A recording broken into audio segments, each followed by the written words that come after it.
उम्मीद और उम्मीद के पूरे ना होने पर मायूसी, ये जिंदगी के वो दो पहलू हैं जो साथ साथ चलते हैं।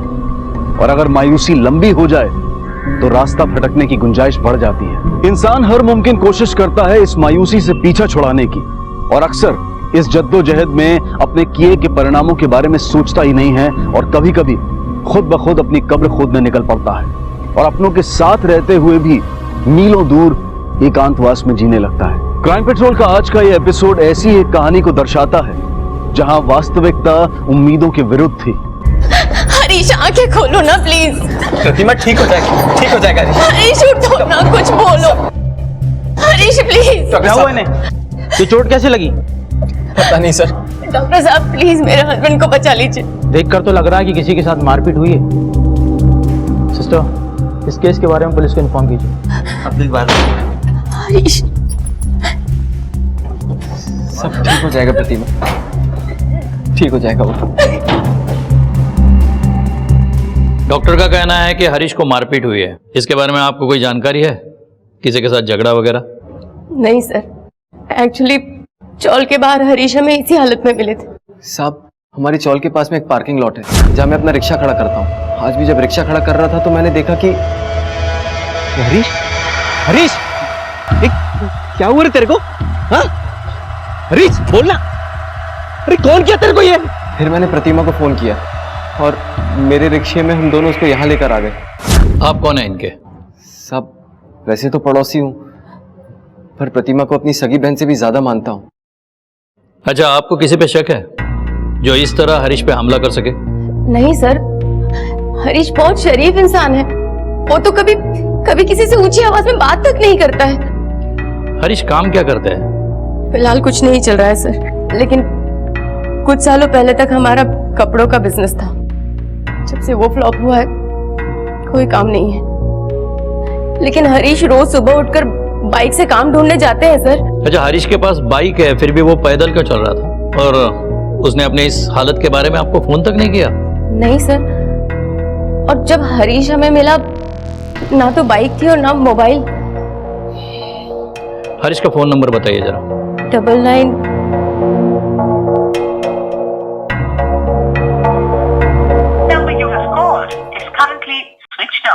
सर फोन नहीं लग रहा है, स्विच ऑफ है। एक काम कीजिए, उसके बाइक के डिटेल्स बताना। Bike number MH 094477। डॉक्टर साहब, सॉरी, हम उन्हें नहीं बचा पाए।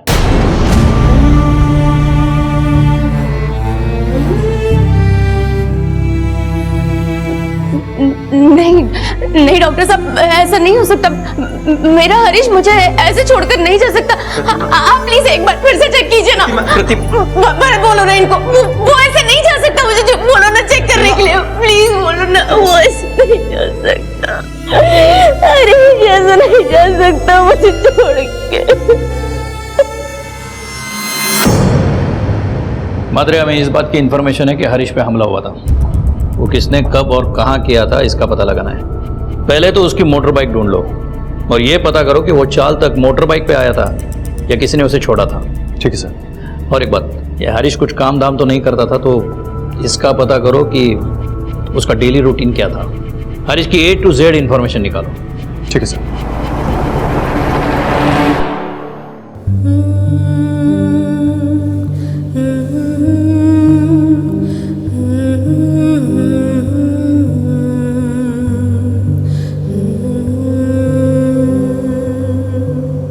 मम्मा आ गई।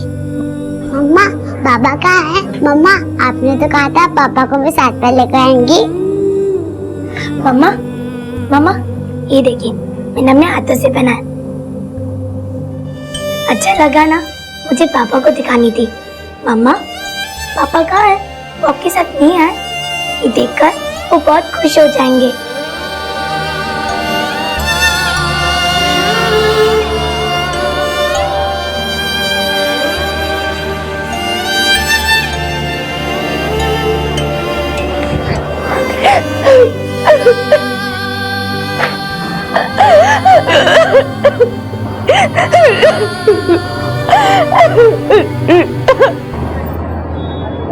आइए सर, यही है वो बैग। सर ये हरीश की ही बाइक है, क्योंकि हमें जो भी डिटेल्स मिली थी सब मैच कर रही हैं सर। सर ये देखिए, ये इंडिकेटर भी टूटा हुआ है और ये नंबर प्लेट भी टेढ़ा है, और सर ये बैकलाइट के ऊपर का फाइबर ये भी टूटा हुआ है सर। एक्सीडेंट हुआ है मतलब अनबन हुई होगी। कहाँ से उठाई है? सर यही अपने डिंडोशी नाके से।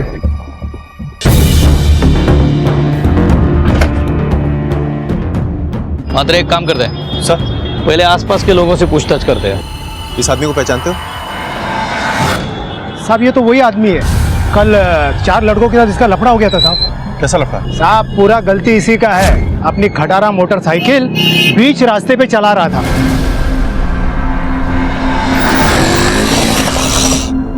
और फिर साहब उनकी हट गई और फिर झगड़ा हो गया। अबे दिखाई नहीं देता क्या? बे कहाँ चला रहा है गाड़ी? अबे तुझे सुनाई नहीं देता बहरे? तब से ऑन नहीं जा रहे। अरे तेरे बाप की सड़क है क्या? अबे बाप नहीं जा रहा है। हाथ क्या लगा दे? हाथ क्या लगा दे? अबे पकड़ पकड़, समझता नहीं? गाड़ी दे बे। अच्छा, इस आदमी का जिन 4 लड़कों से झगड़ा हो रहा था तुम उनको जानते हो? यहीं कहीं रहते वो लोग? नहीं नहीं साहब, उनको नहीं जानते हम। ठीक। इसे देखा है कहीं? हाँ साहब, कल इसी का तो 4 लड़कों के साथ खूब मारा मारी हो रही थी। रोड तेरे बाप की है कि तेरे खून में खराबी है? तो क्या बोला? खून में खराबी है सब? क्या बोला मैं? हाथ क्या लगा दे? हाथ पकड़ पकड़, छोड़ बस साले को, छोड़ साले। अच्छा, उन लड़कों को पहले कभी देखा था यहाँ? नहीं नहीं साहब, उनको पहले कभी नहीं देखा। ये झगड़ा शुरू किसने किया था? साहब किसी पुरानी बात पर झगड़ा चल रहा था। अबे अंधा बह रहा है क्या तू? एक बात तुझे समझ में नहीं आती? गुस्सा भरा है तेरे दिमाग में? तेरे बाप का नौकर नहीं हूँ जो तेरे कहने पे चलाऊंगा, समझ गया ना? सड़क क्या तेरी बाप की है? यार ये खर्चा पानी लिए बिना मानेगा नहीं क्या? ठगड़ा। अच्छा, तुमको याद है कि उन लड़कों की कार किस रंग की थी? सफेद रंग की थी साहब। साहब बाइक तो पहले से खटारा हालत में थी, मारपीट में और भी टूट गई थी, इसलिए वो पैदल ही चला गया। किस तरफ गया था? इस तरफ गया था साहब। साहब उसके जाने के बाद वो लड़के फिर से आए, उसको ढूंढे लेकिन वो नहीं मिला, तो लड़के लोग चले गए।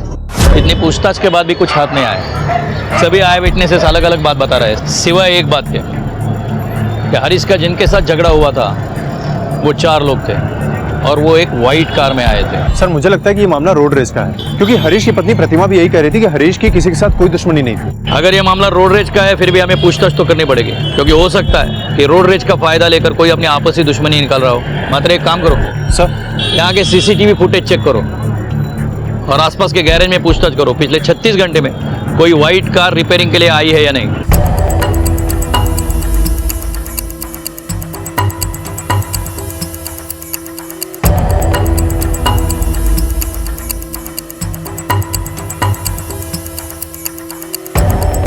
यहाँ तो ताला लगा हुआ है। पाटिल सर। पता करो कि यहाँ पर ताला क्यों बंद है। Okay sir.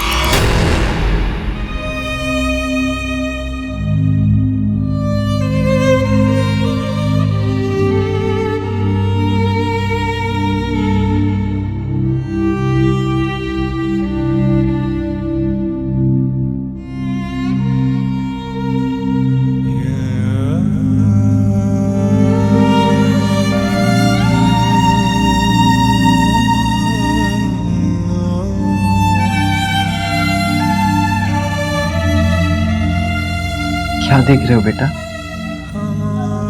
पापा को देख रहे। मम्मा ने कहा ये हमारे पापा हैं। मामा, अगर ये हमारे पापा हैं तो हम इनसे कैसे बात करेंगे? वो हमसे प्यार कब करेंगे? वो हमें गले कब लगाएंगे? जब ये दिया बुझ जाएगा तो पापा कहाँ मिलेंगे? तुम्हारे पापा के नाम का दिया कभी कब बुझ गया है बेटा। हमें आपसे कुछ बात करनी है। हरीश का किसी लड़कों के साथ झगड़ा था क्या? कोई दोस्त, रिश्तेदार या बाहर वाला कोई? सर मैंने आपको पहले ही बताया है, ऐसा पॉसिबल ही नहीं है। मेरा हरीश ऐसा था ही नहीं। जरा अपने दिमाग पे जोर दीजिए, वो भी ऐसा कोई जिसके व्हाइट कलर की कार हो। नहीं सर। सर, मैंने उस एरिया के सारे गैरेज में पूछताछ की है, सिवाय एक के, क्योंकि वो बंद था सर। और सर वहाँ के आसपास की दुकानों के सीसीटीवी फुटेज में भी हमें कुछ खास नहीं मिला है, क्योंकि क्राइम स्पॉट इनमें से किसी भी सीसीटीवी की रेंज में नहीं है। प्रतिमा और भरत भी अपने अपने बयां पर टिके हुए हैं। पता नहीं सच बोल रहे हैं या सच को छुपा रहे हैं। जो भी हो, पता तो लगाना ही होगा हरीश को किसने मारा।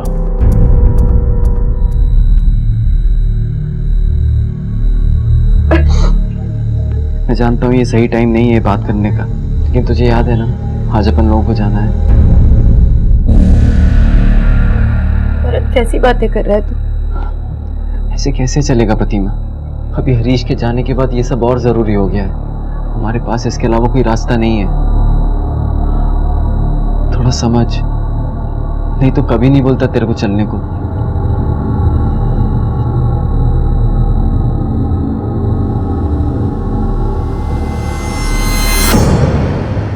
सर, ये रही हरीश मोहिते की पोस्टमार्टम रिपोर्ट। सर, इस रिपोर्ट के मुताबिक हरीश की मौत सर पे किसी रॉड जैसी चीज के वार से हुई है। मात्र लेकिन आई विटनेस में से किसी ने भी रॉड का जिक्र नहीं किया। और आरटीओ वालों को हरीश की बाइक जहां मिली उस स्पॉट से हरीश की चौल करीबन 1 से 1.5 किलोमीटर दूर है। और जिस इंटेंसिटी से उस पे वार हुआ है, इसके बाद इतनी दूर चल के जाना इम्पॉसिबल है। सर, इसका मतलब कि झगड़े के बाद हरीश के सर पे रॉड मारा गया है। पीएम रिपोर्ट देखने से तो यही लगता है। मतलब झगड़े के बाद लड़के चले गए होंगे, मारपीट में हरीश का मोबाइल गिर गया होगा, इसलिए वो किसी को फोन नहीं कर पाया। और जब वो घर की ओर बढ़ रहा था तो किसी ने पीछे से आकर उस पे रॉड से वार किया। लेकिन सर, एक बात समझ में नहीं आई, अगर हरीश का कोई दुश्मन था नहीं तो ऐसा कौन कर सकता है? शायद कोई अपना, क्योंकि किसी राह चलते आदमी पर क्यों कोई वार करेगा? मात्रे सर, भरत ने अपने बयान में कहा था कि हरीश को इतनी बुरी हालत में उसने सबसे पहले देखा था और उसके बाद उसने प्रतिमा को इन्फॉर्म किया था। मतलब हरीश को उस हालत में देखने वाला भरत के अलावा दूसरा और कोई नहीं था। शायद ऐसा भी हो सकता है कि पहले भरत ने हरीश पे वार किया और उसके बाद प्रतिमा को फोन किया और उस पर कोई शक न करे, इसलिए वो अपने ही ऑटो में हरीश को हॉस्पिटल ले गया। मादरे, इस भरत के सब डिटेल्स निकालो और उसके पहले क्राइम स्पॉट पे जाके इस बात का पता करो कि किसी आई विटनेस ने झगड़े के दौरान कोई रॉड देखा था या नहीं। ठीक है सर। हरीश की पोस्टमार्टम रिपोर्ट ने पुलिस के शक के दायरे को बढ़ा दिया। बेशक पुलिस के पास तमाम सवालों के जवाब नहीं थे, लेकिन यह तय था, यह बिल्कुल साफ था कि हरीश को जानबूझकर मारा गया था। पुलिस अब यह समझने की कोशिश कर रही थी कि हरीश की मौत के पीछे उसके साथ हुई रोड रेज की वारदात थी या फिर उसका कोई दुश्मन। कहीं प्रतिमा और भरत के बीच में जो कुछ चल रहा था वही तो इसका जिम्मेदार नहीं था। आखिर वो कौन सी मजबूरी और जरूरत थी जिसके आगे प्रतिमा ना चाहते हुए भी घुटने टेकने पर मजबूर थी? इस केस की परतें धीरे धीरे खुलनी शुरू हो चुकी थी। अब देखना यह था कि वो किसके ऊपर जाकर रुकने वाली थी। अच्छा, कल जो लफड़ा हुआ था उसमें किसी ने रॉड भी इस्तेमाल किया था क्या? नहीं साहब, रॉड तो नहीं था। अरे नहीं साहब, हथियार वगैरह कुछ नहीं चला, केवल लात भूतों से ही मारा मारी हो रही थी साहब। साहब, मैं तो ये लफड़ा नजदीक से देखा था, लेकिन रॉड बीट नहीं यूज किया था। ठीक। कड़े सर, इन सबको पुलिस स्टेशन लेकर चलो और इसके चार्टिस्ट से उन चारों लड़कों के स्केच बनवाओ। Okay sir. सर, किसी भी आई विटनेस ने उस लड़ाई झगड़े में रॉड या रॉड जैसी किसी भी चीज का इस्तेमाल होते हुए नहीं देखा है। इसका मतलब ये कंफर्म है कि हरीश पे हमला घर जाते हुए हुआ है और किसी जानने वाले ने हमला किया है, या फिर शायद जिनके साथ झगड़ा हुआ उन लोगों ने वापस आके हरीश पे हमला किया है। मात्र एक काम करो सर, झगड़े की जगह से लेकर हरीश के घर तक का रास्ता छान मारो, देखो कोई सबूत या खून का डब्बा वगैरह मिलता हो तो।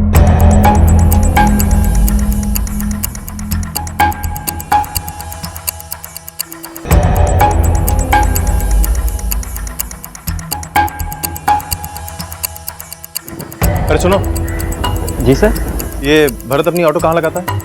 वहां लगा था। उस तरफ से देखो। सर, हमने पूरे रास्ते को अच्छे से चेक किया, लेकिन ना ही कोई सबूत मिला और ना ही कोई खून के निशान। हो सकता है खून रास्ते पे गिरा हो और बारिश की वजह से धुल गया हो। पॉसिबल है सर। और सर, हमने वो पार्किंग लॉट भी चेक किया है जहाँ पर भरत अपना ऑटो पार्क करता है, लेकिन वहाँ पर भी कुछ नहीं मिला है सर। इसका मतलब हमला करने वालों में किसी अनजान इंसान के चांसेस कम है। मात्रे सर, भरत को टारगेट करो। हरीश का मार्केट का झगड़ा, उसका भरत को मिलना और भरत का उसे हॉस्पिटल ले जाने के टाइमिंग मैच करो। अगर कुछ लूपहोल मिले तो इसका मतलब हम सही जा रहे हैं। स्नेहा, आई अभी। मुझे बहुत दर्द हो रहा है। बहुत दर्द हो रहा है। कुछ नहीं होगा, कुछ नहीं होगा। उठो, अच्छा उठो, कुछ नहीं होगा। आई है ना? दर्द हो रही है। यहाँ बैठो। बहुत दर्द हो रहा है। लेटो, कुछ नहीं होगा, कुछ नहीं होगा। स्नेहा आई है ना यहाँ? हाँ, कुछ नहीं होगा, आई है ना यहाँ पे? आई है ना स्नेहा? स्नेहा कुछ नहीं होगा, आराम से लेटो। स्नेहा, स्नेहा, स्नेहा, स्नेहा। बेटा लंबी सांस लो।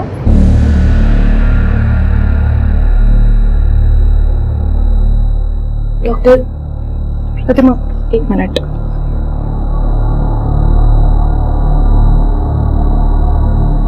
देखो प्रतिमा, अब हम और वेट नहीं कर सकते, हमें इसका ऑपरेशन करना पड़ेगा जितनी जल्दी हो सके, वरना बहुत देर हो जाएगी। तुम जितनी जल्दी हो सके 2 लाख रुपए का इंतजाम करो और उसका ऑपरेशन करवाओ।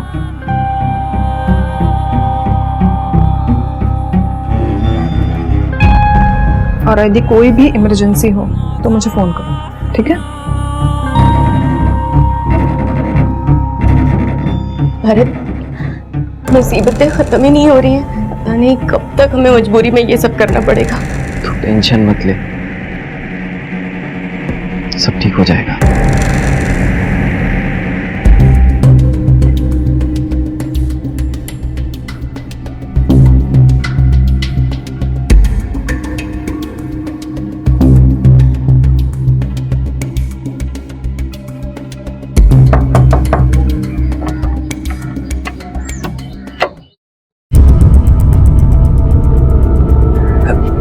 आ जाओ मेरे बच्चों। क्या हुआ? आप प्लीज यहाँ से चले जाइए। अगर आई को पता चल गया कि आप यहाँ पे आए थे तो आई हमें बहुत डांटेगी।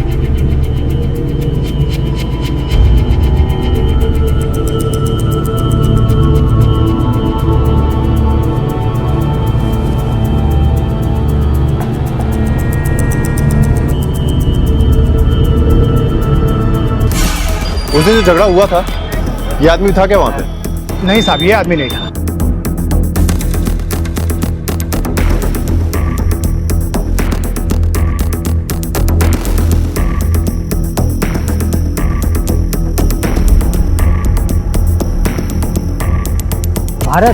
भारत बहुत अच्छा आदमी है साहब, ना किसी से झमेला करता है और ना किसी के झमेले में पड़ता है। अपने काम से काम रखता था।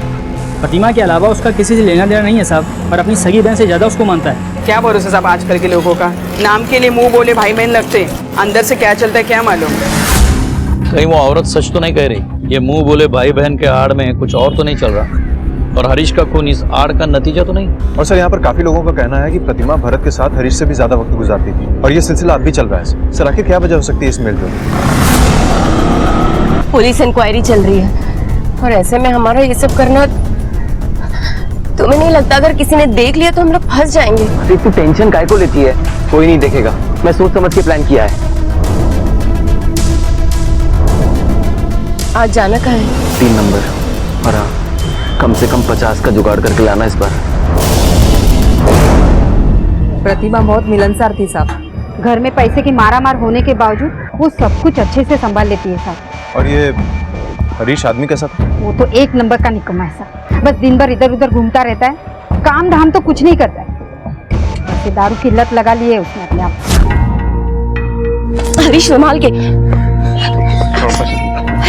हरीश क्या दिखाना चाहती है? मैं बेवड़ा हूँ और तू बहुत शरीफ है। तेरी वजह से हो गया हूँ मैं बेवड़ा। चलो हरीश। जिंदगी बर्बाद करके रख दी तूने मेरी। गाली गलौज तो रोज का था साहब, अभी काफी दिनों से वो उसे पीटने भी लगा था, और वो बेचारी उफ तक नहीं करती थी। क्या ये रोज रोज वही सब्जी? क्या दिखाना चाहती हो तुम? मैं निकम्मा हूँ, अच्छा खाना भी नहीं खिला सकता? नहीं चाहिए तुम्हारा खाना। क्या हुआ आई? पापा कहाँ चले गए? बड़े ताज्जुब की बात है, हरीश के इतने टॉर्चर करने के बाद भी प्रतिमा को उससे कोई शिकायत नहीं है। ऐसी कौन सी मजबूरी, कौन सी कमजोरी है कि प्रतिमा ये सब बर्दाश्त कर रही थी? सर, जब हमने प्रतिमा से हरीश के बारे में पूछा था, तब भी उसने हरीश को शांत और शरीफ आदमी बताया था। नहीं सर, वो झूठ क्यों बोलेगी? इसी का तो पता करना है मात्रे। ऐसे कौन से वीकनेस, कौन से रहस्य प्रतिमा के साथ इस तरह जुड़े हुए हैं कि वो हरीश का टॉर्चर भी सह रही थी?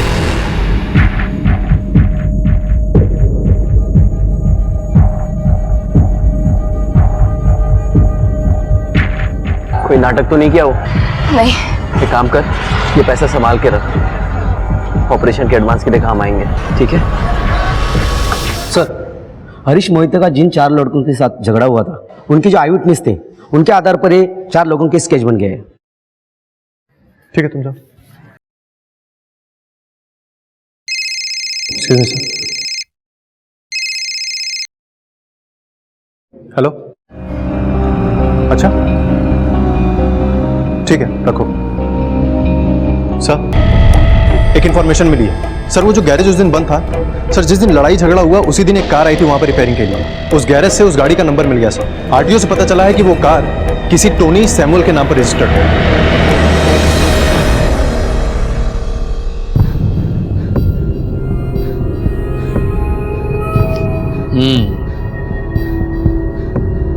चलो अब डिटेल में बताओ, क्या क्या हुआ था उस दिन? सर उस दिन झगड़ा हुआ था, पर गलती उस बाइक वाले की थी। वो बहुत ही स्लो चला रहा था। मैं बहरा है क्या? हमने उसे कई बार हॉर्न भी मारा, पर वो जानबूझ कर साइड नहीं दे रहा था। मैं हट नहीं रहा यार इसकी तो।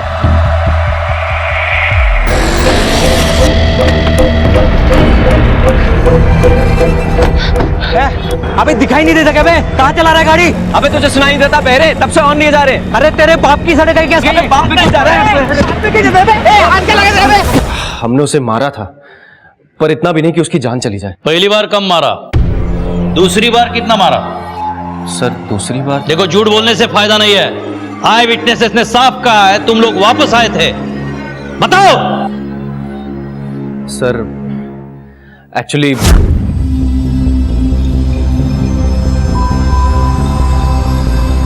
आगे जाने के बाद हमें लगा कि हमें उसे और सबक सिखाना चाहिए, इसलिए हम वापस आए। पर सर, हमने उसे बहुत ढूंढा, वो मिला नहीं। फिलहाल तुम जा सकते हो, लेकिन ये केस सॉल्व होने तक ये शहर छोड़ के नहीं जाना, समझे? जाओ। पाटिल सर, लक्ष ठेवा चौकांवर.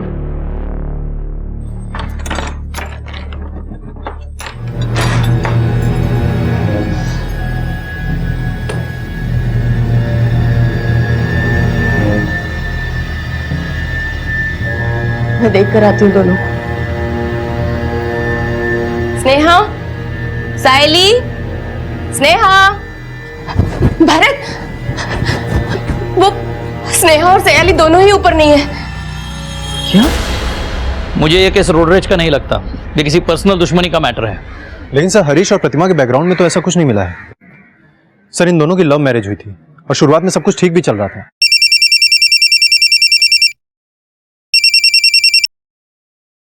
हेलो,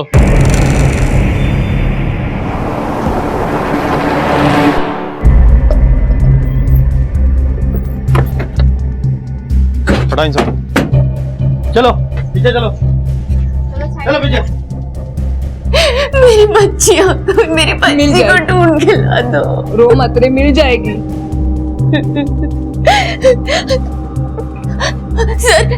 सर मेरी बच्चियां गुम हो गई है सर. प्लीज आप अपने आप को संभालिए. हम पूरी कोशिश करेंगे आपके बच्चों को ढूंढने की. आप में से किसी ने देखा है बच्चों को किसी अनजान आदमी के साथ जाते हुए? थोड़ी देर पहले दोनों बच्चियां आई थी. मैं ये समझा कि रोज की तरह खेलने जा रही हैं. वो दोनों जा रही थी तो मैंने स्नेहा से पूछा भी कि तुम्हारी तबीयत ठीक नहीं है तो कहाँ जा रही हो, लेकिन वो बोली कि अब वो ठीक है और दोनों निकल गए. मात्रे, दोनों बच्चों के फोटो सर्कुलेट करो.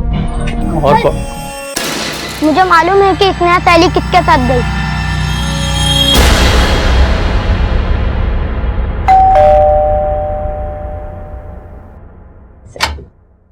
अरे ताई, कहाँ है मेरी बेटियां? कहाँ छिपा कर रखा है? हाँ? सायली, स्नेहा, बोल कहाँ है? ताई सुन मेरी बात.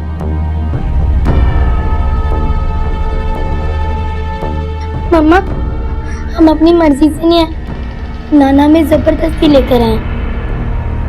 जानती थी मैं, मेरी बेटियों पर आपका कोई अधिकार नहीं, क्योंकि ये सिर्फ मेरी बेटियां नहीं है, उस हरीश की भी बेटियां हैं जिसे आपने कभी एक्सेप्ट नहीं किया. बच्चियों को किडनैप क्यों किया आपने? साहब, ये मेरी नातियां हैं, मैं भला इन्हें क्यों किडनैप करूंगा? मैं बस उन्हें थोड़ा घुमाना चाहता था, खुशियां देना चाहता था। और साहब मैं बिना बताए इसलिए लेके आया कि प्रतिमा मुझे इन्हें मिलने नहीं देती थी।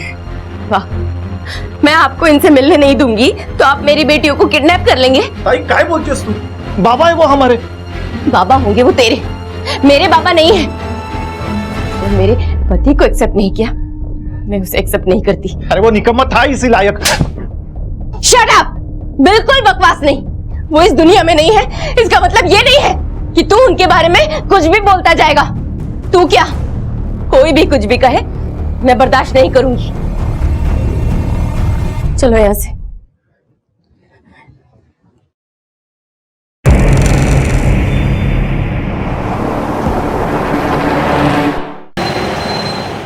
प्रतिमा को हरीश के लिए अपने पिता से लड़ते हुए देखकर मुझे नहीं लगता वो हरीश के खिलाफ कुछ कर सकेगी। और ये भरत और प्रतिमा का रिलेशन हम कुछ ठीक तरह से समझ नहीं पा रहे हैं, और ये रिलेशन नाजायज होने के चांसेस बहुत कम हैं। सर अगर ये प्रतिमा वाला पर्सनल एंगल निकाल भी दिया जाए तो फिर हरीश को मारा किसने होगा? इस केस में और एक पर्सनल एंगल आ गया है, प्रतिमा के पिता अशोक और भाई अश्विन का। ये दोनों हरीश से बहुत नफरत करते हैं। हो सकता है दोनों में से किसी ने या दोनों ने मिलकर हरीश को मारा हो। एक काम करो सर, दोनों की डिटेल्स निकालो और देखो दोनों के नफरत की हद कहां तक है। ठीक है सर।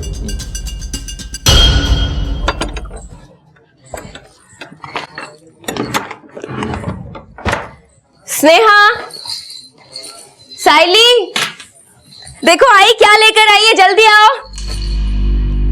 साइली, कपड़े और ये देखो खिलौने भी हैं। ये मैं लूंगी।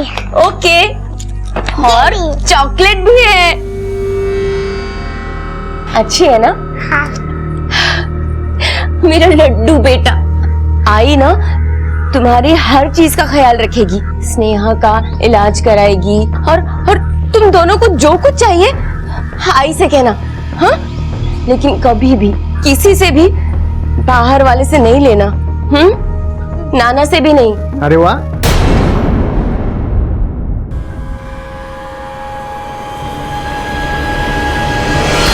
सर ये हरीश की कंपनी में मैनेजर है। Thank you sir. सर इनका कहना है कि अशोक ये कभी नहीं चाहता था कि हरीश और प्रतिमा की शादी हो। सर शादी के पहले और शादी के बाद में भी इन लोगों में आपस में कभी नहीं बनती थी। यहां तक कि एक बार ऑफिस में अश्विन ने हरीश पर हाथ भी उठा दिया था सर। अभी पिछले महीने की बात है सर। अरे तुम्हारी औकात नहीं थी तो शादी क्यों की मेरी बेटी से, और कितना दुख दोगी मेरी बेटी को। देखो मैं बोलता हूं वैसे करो, उसे डिवोर्स दो और आजाद करो। इसके बदले में तुम्हें जो भी चाहिए ना हम देंगे। मुझे प्रतिमा के सिवाय और कुछ नहीं चाहिए, और आप ये डिवोर्स का ख्याल अपने दिमाग से निकाल दो। ये प्यार से समझा रहे तो समझ जा, अलग हो जा उससे, वरना मुझे और भी तरीके आते हैं अलग करने के। देखते हैं कितना दम है तेरे तरीकों में। तू जाता रहता आता नहीं। तब ये सब करने के लिए सही वक्त और सही समय नहीं है। ठीक है, तुम जा सकते हो। ठीक है सर।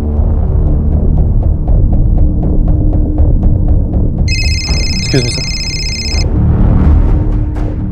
हेलो, अच्छा ठीक है रखो। सर एक इंफॉर्मेशन मिली है, हरीश का जिन 4 लड़कों से झगड़ा हुआ था वो सब नेशनल कॉलेज के स्टूडेंट हैं। और सर खास बात यह है कि अश्विन भी उसी कॉलेज का पास आउट है। इसका मतलब अश्विन से बात करने का टाइम आ गया। तुमने अपनी बेटियों को बताया कि ये सब हराम की कमाई से आया है? नहीं, अब मैं बता देता हूं। देख बहुत हो गया, मुझसे पंगा मत लेना वरना वरना क्या? हाँ क्या कर लेगा तू? देख लूंगा तुम दोनों को, ऐसी हालत करूंगा ना सोच भी नहीं सकते। चल चल निकल इधर से, समझा ना, जो करना कर ले। देख लूंगा, चल।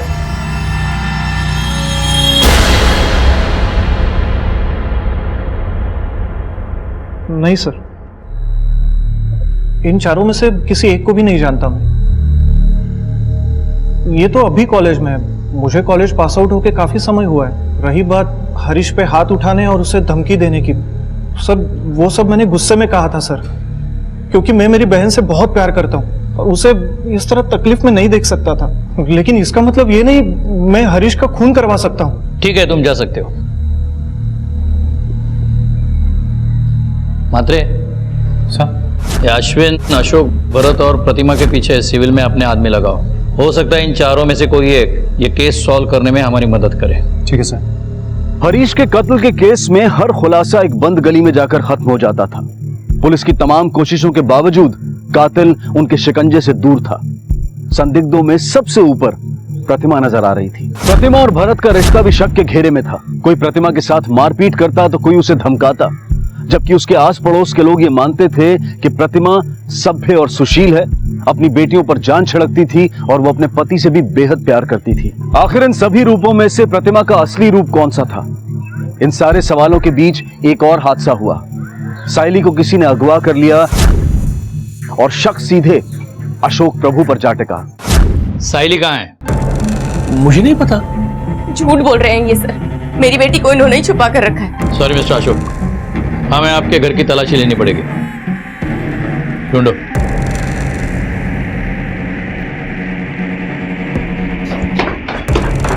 कर दे। काही सापडला? नाही साहेब, काय नाही सापडलं। सर कुछ नहीं मिला।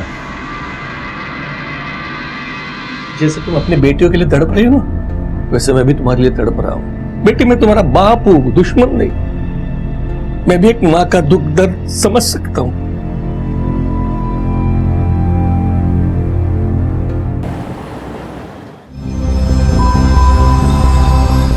सुनिए, प्रतिमा का घर कौन सा है? अरे ओ, तू बाहर आती है या मैं अंदर आऊं? तेरी तो यहाँ है तू। आज इसी अपने यार को भेजा था ना मेरे पति को फिर से लूटने के लिए। अरे आप हैं कौन और यहाँ ऐसे चिल्ला क्यों रही हैं? अच्छा, तो तू मुझे नहीं जानती, मेरे पति को तो जानती है ना, जिसके पैसे तू उड़ाती है। हाँ, अरे कितनी भूख है तुझमें, इसकी हराम की कमाई खाता है ना तू। ए मैडम, तू बड़ी औरत होगी अपने घर की, इधर चाली के लोगों को बदनाम करने का नहीं। वो शरीफ है, इसका मतलब ये नहीं कोई भी उसको दबाते जाए। चल निकल, फुट। अभी तो मैं जा रही हूँ, लेकिन तुझे ना मैं देख लूंगी। तू बाहर निकल यहाँ से। तुझे तो ना मैं देख लूंगी। मेरा घर तोड़ेगी तू, कमी नहीं खाएगी। सर, मैंने उसके घर जाकर झगड़ा किया था, पर आप ही बताइए मैं और क्या करती। मुझे आज भी यकीन है कि वो मेरे पति को अपने झांसे में फंसा रही है। ये बात आप अपने मन से बना रही है या ऐसी कोई बात आपके पति ने मान भी ली है? सर, दुनिया का कौन सा पति अपने मुंह से बोलेगा कि वो बाहर गोबर खा रहा है? प्रतिमा को जानते हो आप? कौन प्रतिमा सर?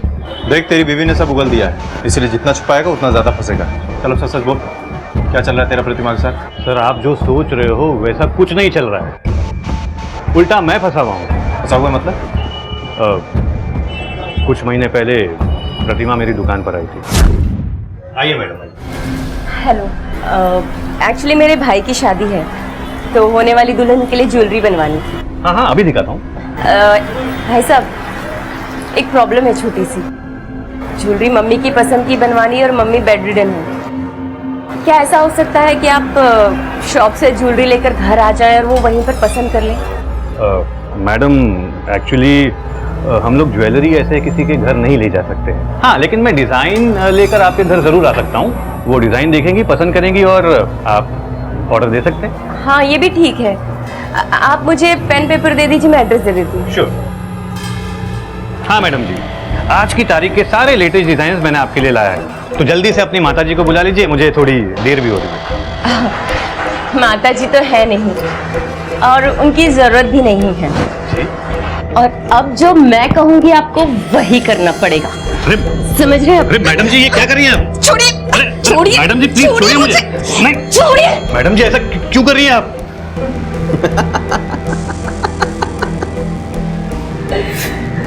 सही लग रहा है ना तू? हाँ, देख, तेरी बहुत फोटो है साल में मेरे पास। अभी पैसा देगा या पुलिस में जाऊं? तेरी बीवी को दिखाऊं? नहीं, ऐसा बिल्कुल मत करना। चुप। तब से वो दोनों मुझे ब्लैकमेल कर रहे हैं सर। कितने पैसे मांगते हैं? 20-50 हज़ार से ज्यादा नहीं मांगते सर। वो मेरी मेहनत की कमाई को ऐसे लूट रहे हैं। अच्छा, तो तुम्हारी मेहनत की कमाई बचाने के लिए पुलिस के पास क्यों नहीं आए? अगर नाम खराब होगा तो धंधा भी खराब होगा ना सर। मात्र मुझे नहीं लगता हीरामन झूठ बोल रहा है, लेकिन उसके पास उसके इनोसेंट होने का कोई सबूत नहीं है।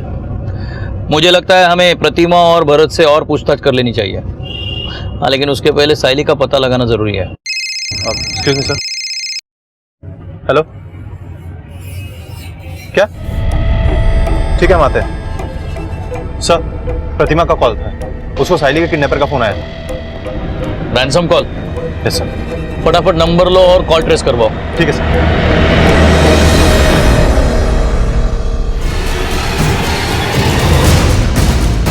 जी,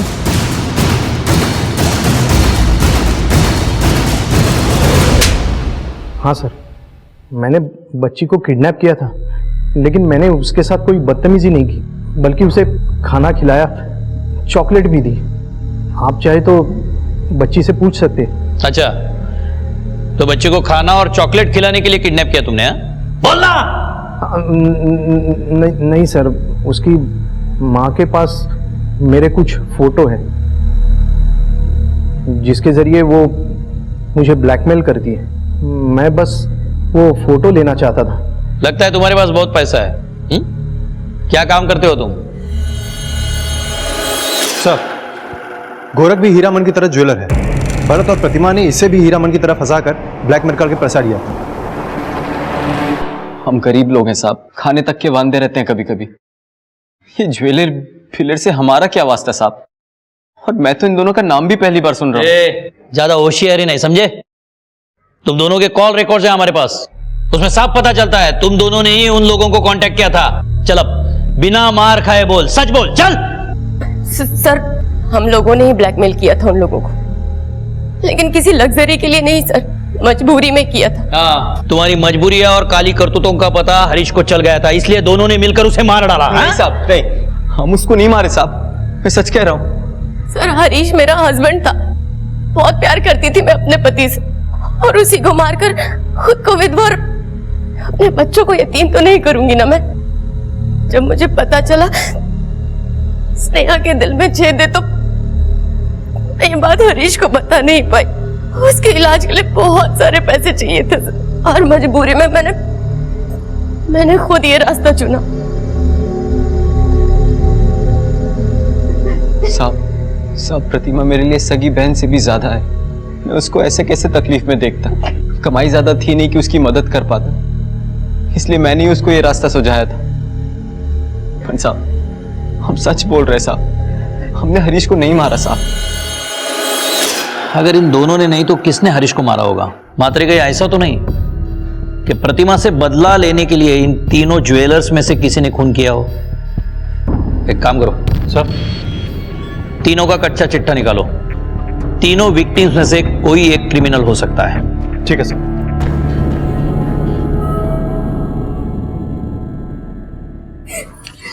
मम्मा, मम्मा, मम्मा, तेरी बेटियां देख तुझसे मिलने आई है।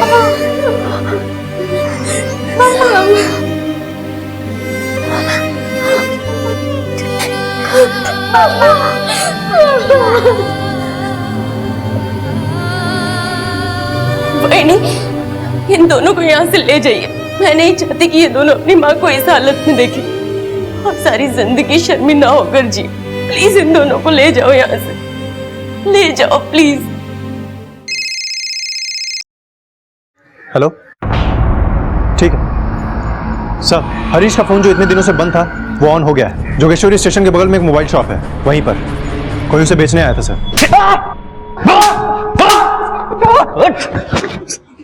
हमें पता है ये मोबाइल तुम्हारा नहीं है। चोरी किया ना तूने? हाँ, ये खून किया इसके लिए, एक आदमी को मारा। बोल क्या क्या किया और बोल। साहब, मैंने किसी को नहीं मारा है साहब, मैं सच बोलता है। वो मोबाइल मैंने चुराया साहब, पर किसी की जान लेके नहीं। वो तो मौके का फायदा उठा के साहब मैंने चुराया।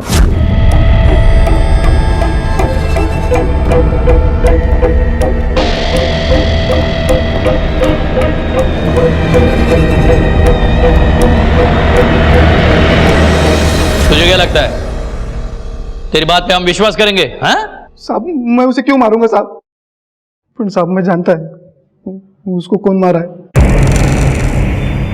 वो सब लोग जाने के बाद मैं उधर दिंडोशी के नाके पे था साहब, वापस घर जाने के लिए निकला था। तो वहाँ पे सुनसान गली पड़ती है साहब, वहाँ पे रिक्शा वाले ने ब्रेक मार कर साइड में रुका है साहब। वो रिक्शा का ड्राइवर नीचे उतरा साहब और एक आदमी के सर पे रॉड से मारा साहब। जिस आदमी को उसने मारा था वो साहब वो वही आदमी था साहब जिसका डिंडोशी चौक पे लफड़ा होता साहब। उसका वो मोबाइल था साहब। मैंने नहीं मारा साहब किसी को, साहब मैंने नहीं मारा साहब। सर वो सिर्फ एक एक्सीडेंट था, हम हरीश को मारना नहीं चाहते थे। और ये सारी बातें मैं आपको पहले ही खुद बता देती, लेकिन फिर अपनी बेटियों के बारे में सोचा, अगर मुझे कुछ हो जाएगा तो उनका कौन सहारा होगा। साहब हरीश की हालत देख के ही मैंने प्रतिमा को उधर बुलाया था। हम लोग उसे हॉस्पिटल लेके ही जा रहे थे। हरीश आंखें खोलो ना। Bharat fast, please fast. Harish ठीक हो ना? कहाँ लेके जा रहे हो मुझे? हॉस्पिटल जा रहे हैं। अपनी हालत तो देखो तुम। मेरी हालत ऐसी है कि मेरे सामने तुम अपने यार के साथ घूम रही हो और मैं कुछ नहीं कर पा रहा हूँ। क्या बोल रहे हो तुम? हरीश भाई क्या बोले जा रहे हो आप? सर फोड़ दूंगा तेरा। क्या मुझे पता नहीं तेरे और इसके बीच में क्या चल रहा है? भाई बहन की आड़ में क्या गुल खिला रहे हो तुम? अगर इतनी ही आग लगी है ना तो भाई बहन के रिश्ते को क्यों बदनाम कर रहे हो? हरीश प्लीज चुप हो जाओ, मैं तुम्हारे हाथ जोड़ के अपनी बकवास बंद कर दो। अभी दिखाता हूँ तुम्हें बकवास क्या होती। डॉक्टर ने उसका ट्रीटमेंट तुरंत स्टार्ट किया, लेकिन थोड़ी देर बाद ही डॉक्टर ने आके बताया हरीश इस दुनिया में नहीं रहे। हरीश का वापस आना तो पॉसिबल नहीं था, इसलिए अपनी दोनों बेटियों के बारे में सोचकर मैंने खुद को बचाना ठीक समझा सर। माना कि तुम दोनों की नियत नहीं थी उसे मारने की, लेकिन खून तो हुआ है। और हाँ प्रतिमा, कभी कभी अपनों को नफरत का चश्मा उतार कर देखना सीखो। तुम्हारे पिता और भाई दोनों को तुम्हारी बहुत फिक्र है, और तुम्हारे बेटियों की भी। रादर तुम्हारी दोनों बेटियां अब उन्हीं के पास है और वो पूरी जिम्मेदारी से उनका ख्याल रख रहे हैं। प्रतिमा को ब्लैकमेलिंग, एक्सटॉर्शन और हरीश के कत्ल की सच्चाई छुपाने के लिए और भरत को ब्लैकमेलिंग और हरीश के कत्ल के लिए गिरफ्तार किया गया।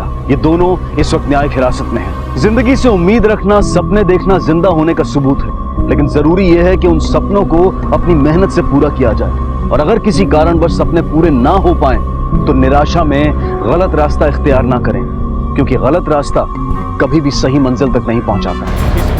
अगर सुनीता रोहित का गैंग चला रही है तो सुनीता के कॉल रिकॉर्ड्स में उसका कोई ना कोई क्लू जरूर मिलेगा। सर कॉल रिकॉर्ड आ चुका है, शर के स्टडी कर रहा है। क्या है ये? नहीं मामा, मुझे बिस्किट नहीं खाना, मुझे आइसक्रीम खाना है। आयुष, मैंने बोल दिया ना एक बार, जो है वो खा ले चुपचाप, बाद में जो बोलेगा वो मैं दूंगी। कुसुम, क्या हुआ, क्या बात है? बोल रहे कि अगर कल तक 10 लाख रुपए नहीं दिए तो आनंद को मार देगा। क्या? कुसुम तू टेंशन मत ले, मैं हूं ना, हम लोग मिलके कुछ करते हैं। सर सुनीता के कॉल रिकॉर्ड में उस औरत की कोई लीड नहीं मिली, लेकिन इस कॉल रिकॉर्ड में ऐसे 3 नंबर है जिसपे सुनीता की बहुत ज्यादा बातें होती थी। किस किस के नंबर हैं?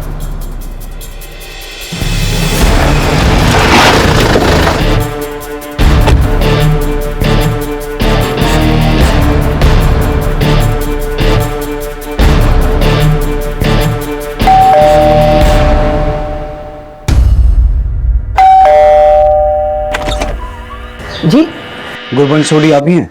हाँ जी सर। है सर, नीलम यहीं रहती है, लेकिन अभी वो घर पे नहीं है। सर सुनीता से मेरी बात होती थी, लेकिन मुझे कोई आइडिया नहीं कि वो इस वक्त कहाँ होगी।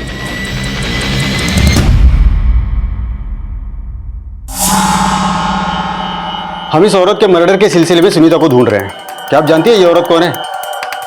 नो सर, मैं इसे नहीं जानती। नहीं साहब, मैं इसे नहीं जानती। और इसे? नहीं सर, मुझे तो घर पहुंचने में अभी 4 से 5 घंटे लग जाएंगे। अच्छा, आप शाम 5 बजे तक गोराई पुलिस स्टेशन आ सकती हैं क्या? 5 बजे कोशिश कर सकती हूँ सर, लेकिन अच्छा होगा कल सुबह आकर मिलूं। आप सुनीता को कब से जानती हैं? वो सर, मैं सुनीता से 6 महीने पहले भाईंदर के काशी टेम्पल में मिली थी, वहीं सत्संग में हमारी दोस्ती हो गई थी। और क्या जानती है सुनीता के बारे में आप? साहब वो दुनियादारी के झंझटों से तंग आ गई थी, इसलिए मंदिर के सत्संग में आती थी। सुनीता कहती थी कि उसका पति उसे बहुत मारता था। बेचारी अकेली अपने बच्चे को पाल रही है। साहब वो अपने बेटे के लिए बहुत चिंतित रहती थी। बस एक दूसरे के दुख दर्द की बातें करते करते उससे पहचान हो गई थी।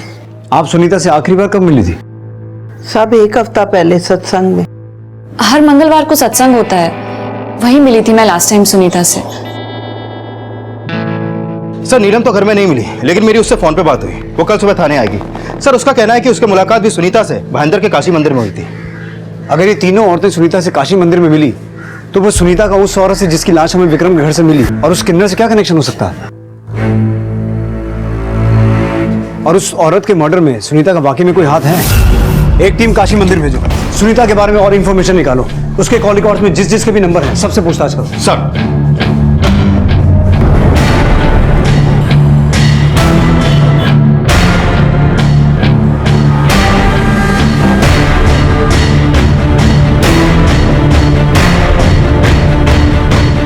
पुलिस सुनीता से जुड़ी हर इंफॉर्मेशन जुटा रही थी।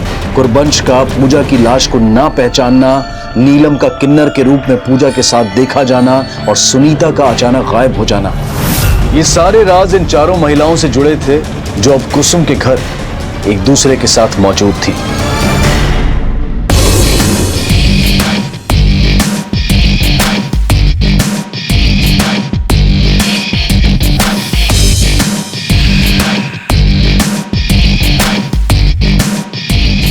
मम्मा अब तो हीरोइन लग रही हो। अरे बेटा, तूने ना अभी अपनी नीलम मासी का भेस नहीं देखा है। तेरी माँ से कम सुंदर नहीं लगती है। क्यों? सुनीता, मेरा बेटा घर में अकेला है। मैं घर जाना चाहती हूँ। मैं पुलिस को तुम लोगों के बारे में कुछ नहीं बताऊंगी। मौसी, मेरा आनंद तुम्हारे बेटे से ज्यादा मुसीबत में है। 10 लाख रुपए अरेंज करने हैं।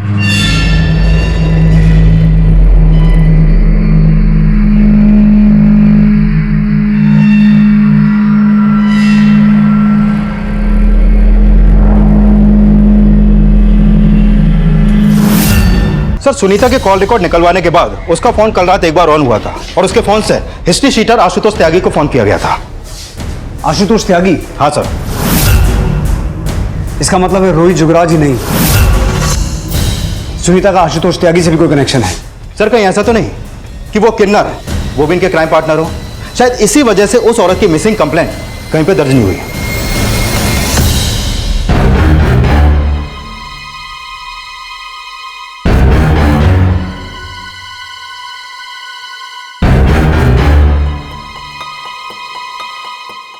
पाटिल, हाँ फोटो दिखा। ये फोटो कब आया यहाँ पे? 2-3 दिन हो गए। क्यों, तू जानता है इसको? वो गांव गई है अपने भाई के यहाँ।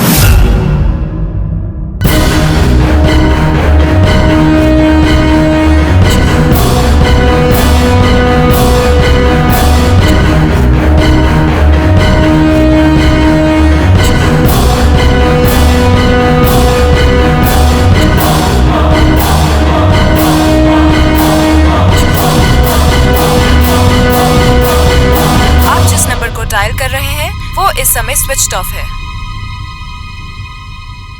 लग तो ऐसा ही रहा है कि सुनीता इस आशुतोष के साथ मिलकर अपना गैंग चलाती हो, लेकिन डॉक्टर विक्रम के घर कोई लूट नहीं हुई। और इस औरत की लाश हमें वहां क्यों मिली? अगर हम ये मान लें कि ये औरत इस गैंग की मेंबर थी तो इसकी हत्या क्यों हुई? ये अपराधी है, ये विक्टिम, ये तभी क्लियर होगा जब इनमें से कोई हमारे हाथ लगेगा। सर आशुतोष त्यागी का फोन ऑन हुआ है, अभी घोड़बंदर में एक्टिव है। आप जिस नंबर को डायल कर रहे हैं वो इस समय स्विच्ड ऑफ है।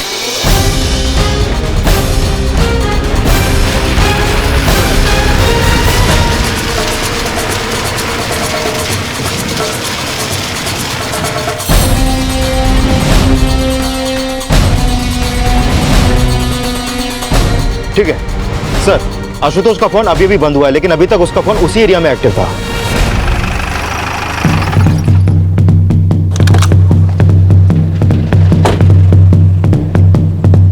इसको देखा तूने यहाँ आसपास में कहीं पर?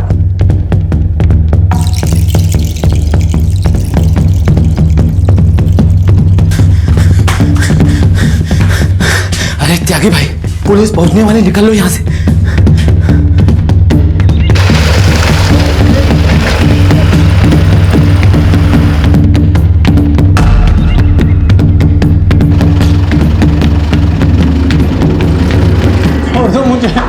मुझे छोड़ दो, मुझे मत ले जाओ, कहीं छोड़ दो।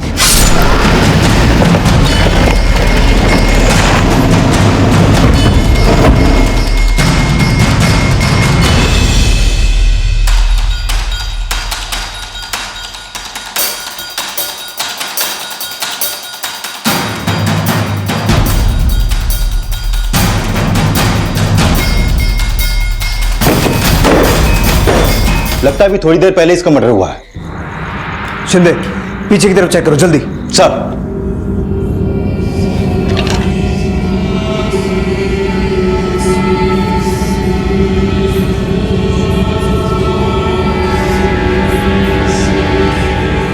सर, कुछ नहीं मिला इसके पॉकेट में। शिंदे, ऐसा लगता है इसे यहाँ किडनैप करके रखा गया था। शायद ये कांड आशुतोष और सुनीता ने मिलकर किया है। इसकी फोटो हर पुलिस स्टेशन में भेजो। देखो इसकी कोई मिसिंग कंप्लेंट है क्या, और इसकी फोटो हर अखबार में छपवाना। मुझे लगता है इसकी पहचान करके हम आशुतोष और सुनीता तक पहुंच सकते हैं। सर। हाँ बोल छिरके। सर, विरार पुलिस स्टेशन से फोन आया था। जिस औरत की लाश हमें डॉक्टर विक्रम के बंगलों में मिली थी वो विरार की है। पूजा सोडी नाम है उसका। पूजा सोडी? उसका गुरवंश सोडी से कोई कनेक्शन है क्या? हाँ सर, वो गुरवंश की बहू है। और सर वो भी भाईंदर में काशी टेम्पल जाती थी। सर अभी गुरुवंश का फोन भी बंद आ रहा है।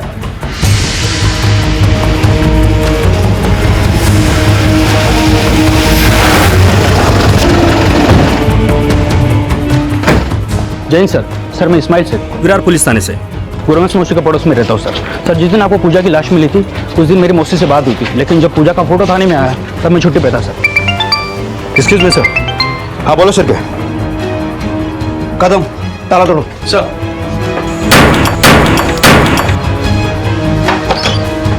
कदम हाथ में दबा। सर।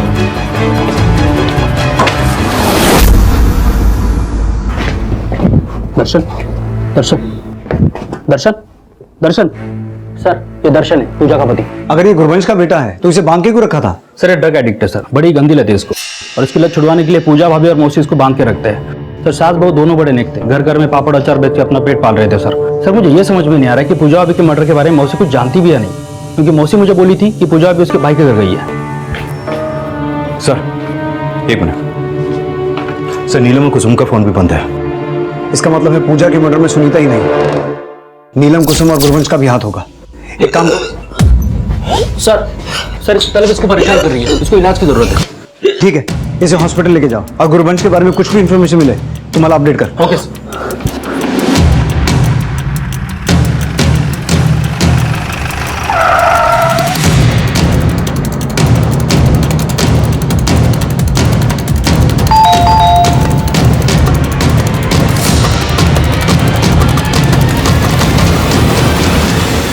जी पापा, पुलिस आई है।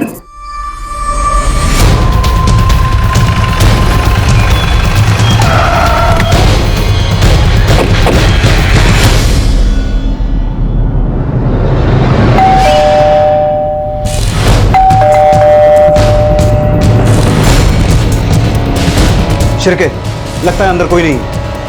नीलम के लिए हम खुद परेशान है साहब, कल रात से वो घर नहीं आई है। वो इसलिए घर नहीं आई क्योंकि वो भाग गई।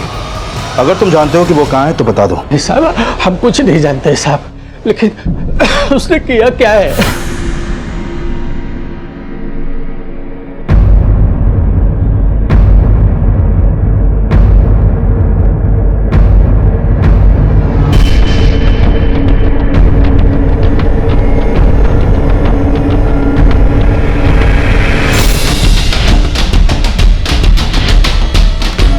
इस आदमी को पहले कभी नहीं देखा। कुसुम जब निकली उसके साथ 3 औरतें और एक बच्चा भी था।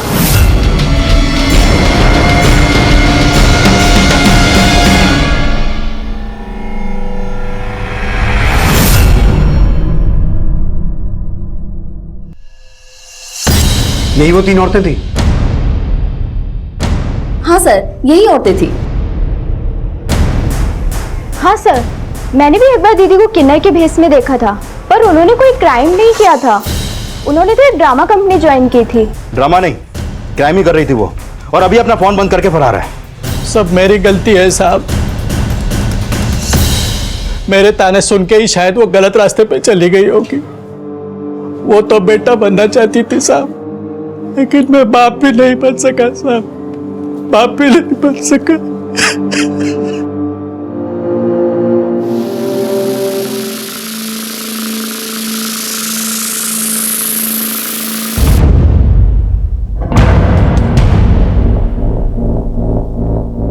व्हाट? वो किन्नर नीलम है? जी सर, लेकिन नीलम के घर से कोई लीड नहीं मिला।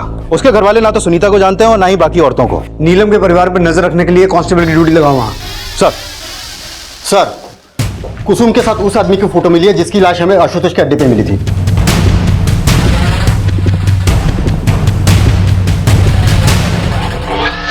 सर ये तो आनंद है, कुसुम का पति। कुसुम का पति? ये लोग यहाँ कब से रह रहे हैं? पिछले 5-6 महीने से। सुनीता, कुसुम, नीलम और गुरबंश, इनसे जुड़ी हर इंफॉर्मेशन निकालो।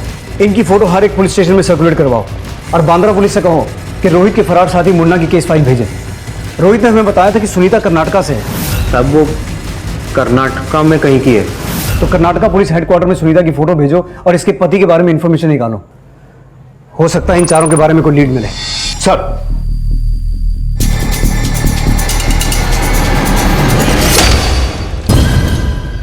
मौसी मौसी मुझे चॉकलेट चाहिए, चलो ना बाहर। हाँ बेटा, कोई चॉकलेट वॉकलेट नहीं मिलेगी, और अगर आज रास्ते में तंग किया ना तो। सुनीता, अगर चॉकलेट नहीं मिली तो रास्ते में परेशान करेगा ये। मैं लेकर आती हूँ ना। नीलम संभाल के जा। हाँ मैं भी जाती हूँ इसके साथ। नहीं मौसी, आप लोग को ही। नीलम तू जा संभाल के।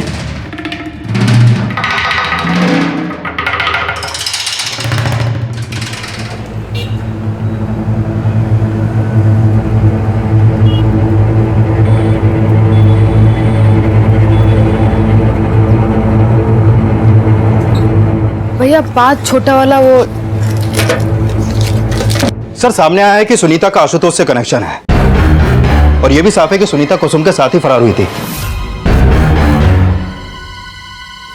लेकिन सर, अगर कुसुम आनंद की बीवी थी तो आशुतोष ने आनंद को क्यों किडनैप किया होगा? ये तो तभी क्लियर होगा चंदे, जब कुसुम और आनंद का असल रिश्ता सामने आएगा। सर, आनंद के फादर ने न्यूज़पेपर में आनंद की फोटो देखकर कांटेक्ट किया था। मैंने उन्हें बुला लिया। आयुष, तेरी चॉकलेट्स ये ले। कौन सी खोलूं?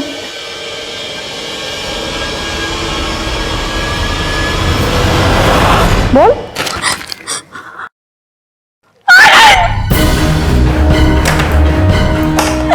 कुसुम, कुसुम हुआ? कुसुम क्या क्या हुआ बेटा?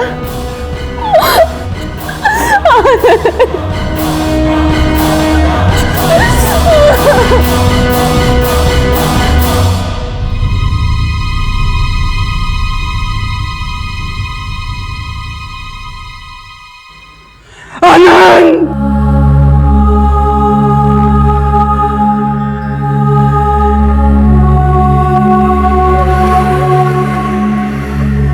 मैं भी अपनी पूजा को खो के तड़पती रही।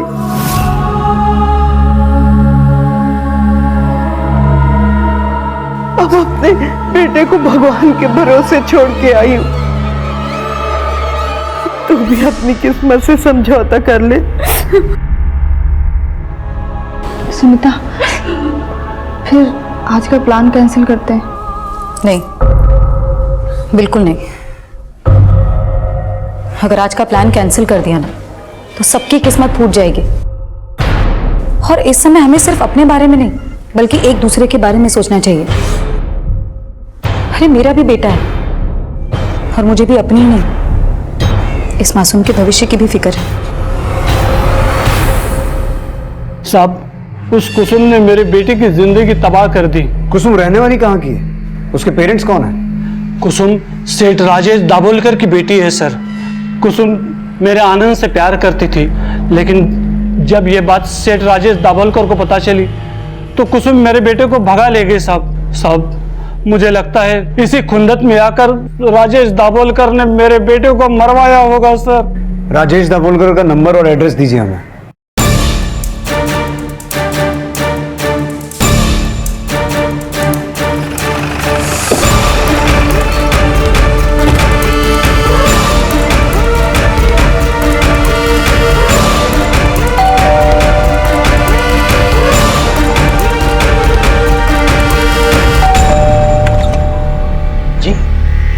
राजेश दाभोलकर। कौन है विनोद? अरे सर, नादान है मेरी बेटी, और उस लड़के ने न जाने कौन सी पट्टी पढ़ा दी, भाग गई उसके साथ। भाग तो वो अपने दहसर वाले फ्लैट से भी गई, लेकिन आनंद के मर्डर में उसी का हाथ है या फिर आपने अपनी कोई दुश्मनी निकाली उससे? सर, गद्दारी उसने की थी मेरी बेटी को भगाकर।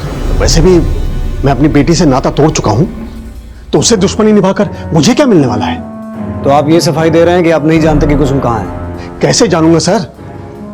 जब से वो उसके साथ भागी है, एक फोन तक नहीं किया उसने मुझे। अरे सर, मुझे तो ये भी नहीं पता था कि उस लफंगे के साथ इधर दहीसर में रहती है। ठीक है, अगर कुसुम आपको कांटेक्ट करे तो हमें इन्फॉर्म जरूर कीजिएगा। अगर आपको कुछ पता चले ना तो आप मुझे बताइएगा। मुझे पूछना है उससे, मेरी परवरिश में ऐसी कौन सी कमी रह गई थी जो उस आनंद के लिए वो अपने बाप को भी भूल गई।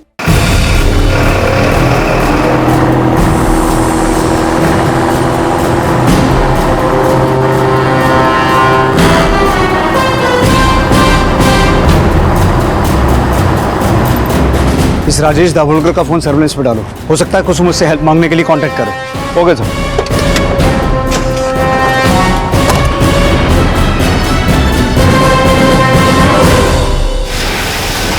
सर, मैंने डॉक्टर विक्रम से आशुतोष त्यागी के बारे में पूछताछ की, लेकिन उनको उसके बारे में कुछ भी नहीं पता। ये डॉक्टर हर चीज के बारे में ना ही बोलता है। लेकिन सर, उनके खिलाफ कुछ मिला भी तो नहीं है, और ये भी समझ में नहीं आ रहा कि उनके घर में पूजा की लाश मिलने का चक्कर क्या। और अगर पूजा के मर्डर में आशुतोष और सुनीता का हाथ है, तो फिर गुरबंश सुनीता का साथ क्यों दे रही है? जबकि इस्माइल और गुरबंश के बाकी पड़ोसियों का कहना यह है कि गुरबंश तो पूजा पे अपनी जान छिड़कते थे।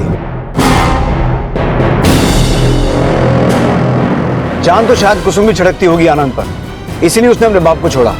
लेकिन आनंद के मर्डर में कनेक्शन निकला आशुतोष त्यागी का। कहीं ऐसा तो नहीं कि सुनीता ने आशुतोष से कुसुम के पति को अगवा करवाया और ये सोचा कि कुसुम अपने पति को छुड़वाने के लिए अपने अमीर बाप से पैसा ले आएगी, और शायद इसी तरह गुरबंश को अपनी किसी चाल में फंसा के उसने उसकी बहू पूजा का मर्डर करवाया?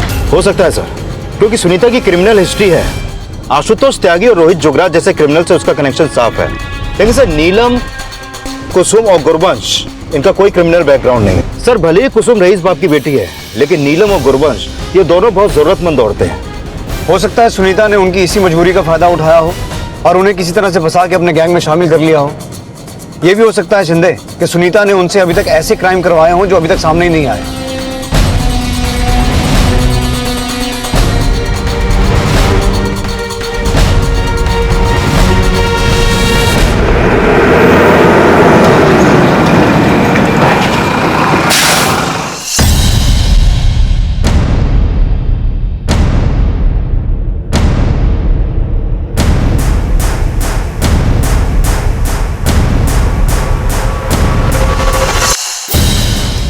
अब समझना ये होगा कि पूजा इनके गैंग की मेंबर थी या फिर पूजा के मर्डर के पीछे कोई और राज है। शिंदे, पिछले कुछ दिनों के अनसॉल्व्ड केसेस को स्टडी करो। हो सकता है इन औरतों का उन केसेस में कोई कनेक्शन सामने आए। सर,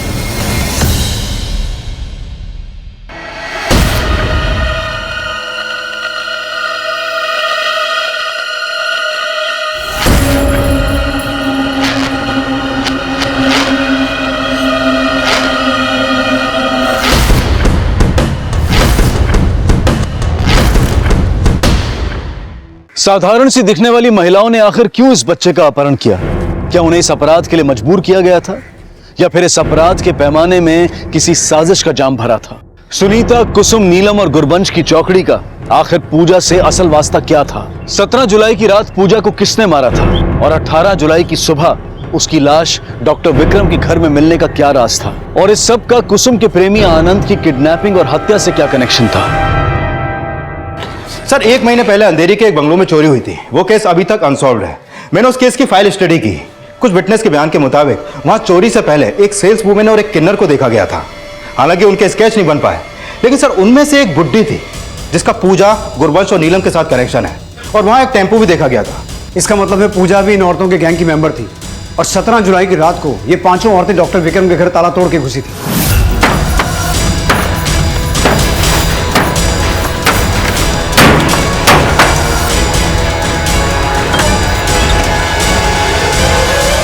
लेकिन सर, डॉक्टर विक्रम के घर में तो कोई लूट नहीं हुई, और सवाल अब भी बना हुआ है कि अगर पूजा उनके गैंग की मेंबर थी तो उसका मर्डर क्यों हुआ? सुनो इधर, रुको। सर, मेरा बेटा राहुल अभी तक स्कूल से वापस नहीं है। मैंने स्कूल और स्कूल के आसपास सब जगह पता कि कहीं कुछ पता नहीं चला। सर, क्या उम्र आपके बेटे की? सर 6 साल है। ठीक है, अपने बेटे की photo, school, class, roll number सब डिटेल दीजिए, हम पता करते हैं। शिंदे चल आइए।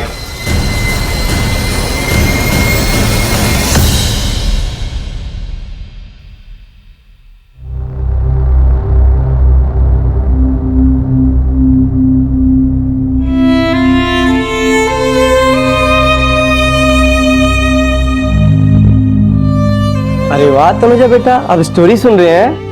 आपने मुझे डिस्टर्ब क्यों किया? वो इसलिए बेटा क्योंकि आपके इंजेक्शन का टाइम हो गया है। नहीं, मुझे इंजेक्शन नहीं लगाना है। बेटा तुमने मुझे प्रॉमिस किया था ना कि डॉक्टर जो भी बोलेंगे तुम वही करोगी। ओके मम्मा। Good girl my baby.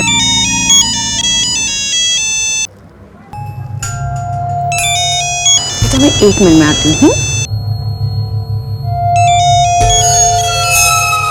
क्या राहुल गायब हो गया? ये क्या कह रहे हो तुम? वर्षा तुम पैनिक मत हो, मैंने पुलिस को रिपोर्ट कर दी है, वो ढूंढ लेंगे राहुल को। दिलीप तुम्हारे लिए अपना काम ज्यादा इंपॉर्टेंट है या बेटा? हाँ तुम्हें पता है मैं तनुजा के पास से हिल भी नहीं सकती और तुम इतनी सी भी रिस्पॉन्सिबिलिटी ठीक से पूरी नहीं कर सकते कि अपने बेटे को स्कूल से टाइम पर पिक कर लो। हाँ चिल्ला के बात मत कर वर्षा, तुम्हारी सेंस ऑफ रेस्पॉन्सिबिलिटी से ज्यादा सेंस ऑफ रेस्पॉन्सिबिलिटी है मेरी।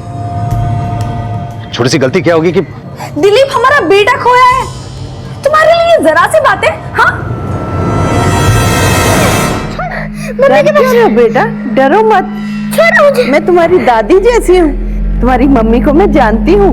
तुम झूठ बोल रही हो। नहीं बेटा मैं झूठ नहीं बोल रही। तुम्हारी मम्मी का नाम वर्षा है ना, वो तुम्हारी बहन को देखने हॉस्पिटल जाती है और तुम्हारे पिताजी का नाम दिलीप है। मैं तुम सबको बहुत अच्छे से जानती हूँ। तुम मुझे पकड़ के क्यों लाए हो? मम्मा मैं इसके साथ खेलूं? तो अंदर जा। नहीं मम्मा मुझे खेलना है। बोला ना मैंने एक बार, अंदर जा मतलब अंदर जा। चल ठीक है सर, मैं पता करता हूँ। सर वॉचमैन ने बताया कि स्कूल छूटने के बाद राहुल अकेला गेट के बाहर खड़ा था पेरेंट्स का वेट करते हुए, लेकिन उसको लेने के लिए कोई नहीं आया तो वो पैदल चला गया। इस स्कूल से उनके घर जाने वाले हर रास्ते में पूछताछ करते हैं, शायद कुछ मिले। सर ये साफ था कि राहुल की किडनैपिंग सुनीता, कुसुम, नीलम और गुरबंश नहीं की थी, पर फिलहाल पुलिस इस बात से अनजान थी। और तभी राहुल की मां वर्षा को एक धमकी भरा फोन आया। हेलो। और वर्षा जी कैसी हैं आप? बेटे की तो बहुत याद आ रही होगी ना आपको? कौन बोल रहा है? तेरी अम्मा। तेरे बेटे की जान की कीमत है 25 लाख रुपए। तेरी या मार दूं उसे? नहीं नहीं मेरे बेटे को कुछ मत करना, मैं पैसे लेकर आऊंगी। प्लीज प्लीज मेरे बेटे को कुछ मत करना। हेलो सर राहुल का अब तक कुछ पता नहीं चला। मैंने आसपास के बीट चौकी में पूछताछ की। सर वो सचमुच रास्ता भूल गया होता तो अब तक कोई ना कोई लीड तो मिल ही गई होती। सर क्या हो सकता है राहुल किडनैप हुआ हो। राहुल के पेरेंट्स के फोन सर्विलेंस पर डालो, हो सकता है किडनैपर्स उन्हें फिरौती के लिए कॉल करें। और उसके स्कूल से घर तक रास्ते में जितने भी सीसीटीवी हैं सबका फुटेज चेक करो। सर ये राजेश दाभोलकर के कॉल रिकॉर्ड। इस रिकॉर्ड के मुताबिक उसके फोन से पिछले दिनों एक नंबर पर लगातार कॉल हो रहे थे, जो आशुतोष त्यागी का दूसरा नंबर है। कल रात आशुतोष त्यागी के इस नंबर से राजेश दाभोलकर को कॉल किया था। सर ये नंबर अभी मानखुर्द में एक्टिव है। हो सकता है शिंदे मानखुर्द में आशुतोष त्यागी का कोई हाइड आउट हो। अपने खबरियों को एक्टिव करो और उसके इस दूसरे नंबर की लोकेशन ट्रेस करो। सर एक तरफ पुलिस राहुल की लीड ढूंढने की कोशिश कर रही थी, तो वहीं आशुतोष त्यागी को भी ट्रेस करने की कोशिश की जा रही थी।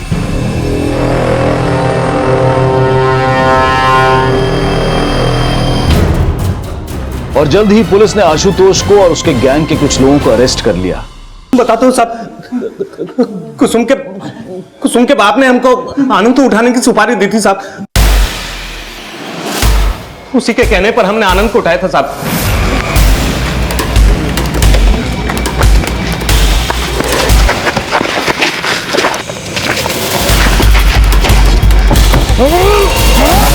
अगर राजेश दाभोलकर के कहने पे तूने आनंद को उठाया था तो सुनीता ने तुझे कॉल क्यों किया? सुनीता? कौन सुनीता साहब? अच्छा सुनीता को नहीं जानता तू? नहीं साहब मैं किसी सुनीता को नहीं जानता, लेकिन कुसुम की एक सहेली का फोन आया था मेरे पास में। अगर तू सुनीता को नहीं जानता तो सुनीता को कैसे पता चला कि तूने आनंद को उठाया? साहब कुसुम ने सुनीता को बताया होगा ना साहब। खुद बोल रहा है कि तूने राजेश दाभोलकर के कहने पर आनंद को उठाया, तो कुसुम को कैसे पता चला? साहब कुसुम को मैंने फोन किया था साहब, कुसुम का बाप आनंद को मारने के लिए 5 लाख रुपए दे रहा था और मैं आनंद को छोड़ने के लिए कुसुम से 10 लाख रुपए मांग रहा था। सोचा था दोनों से पैसा लेकर आनंद को टपका दूंगा। तो दोनों से पैसा लेकर टपका दिया उसे? नहीं साहब, पैसा मिला ही कहां, इसीलिए तो उसकी दोस्त ने मुझे फोन किया था कि मैं 2-3 दिन रुक जाऊं ताकि वो मुझे 10 लाख रुपए दे देगी। हाँ बस मुझे 2-3 दिन की मोहलत और दे दो, मैं 10 लाख रुपए देने के लिए तैयार हूँ। लेकिन साहब उससे पहले आप आ गए, इसलिए आनंद को मारकर भागना पड़ा। और आनंद को मारने के बाद तो राजेश दाभोलकर से बाकी का पैसा लेने के लिए हमने फोन किया था साहब। चल मान लिया कि तूने आनंद को राजेश दाभोलकर के कहने पे उठाया, तो स्कूल के बाहर से बच्चा किसके कहने पे उठाया था? बच्चा?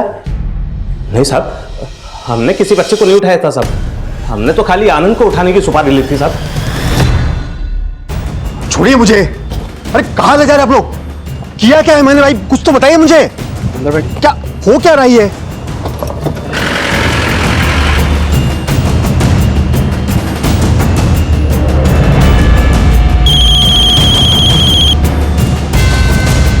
हेलो। हाँ सर, मैंने कहा था आनंद को उठाने के लिए, उसने मेरी पीठ पर छुरा भोंका, मेरी बेटी को लेकर भाग गया। मैं तो उसे मरवाना चाहता था सर, ताकि कुसुम के पास वापस आने के अलावा और कोई ऑप्शन ही ना बचे। हो सकता है कुसुम लौटकर तुम्हारे पास आ गई हो और तुम ही ने उसे छुपा के रखा हो। अरे नहीं सर, मुझे नहीं पता वो कहां है। और अब तो मुझे डर भी लगने लगा है सर कि आनंद की मौत का सुनकर वो खुद ना कुछ कर बैठे। वो आनंद को लेकर बिल्कुल पागल थी सर। मैंने उसे बहुत समझाने की कोशिश की, लेकिन उसके मन में जब एक बात बैठ जाए ना, तो उसके अलावा और कुछ भी नहीं सोचती थी वो। बेटा थोड़ा सा खा ले। मुझे नहीं खाना, मुझे मम्मी के पास जाना है।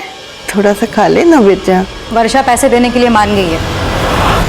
सर आशुतोष के फोन पर सुनीता ने सिर्फ 2 बार कॉल किए थे।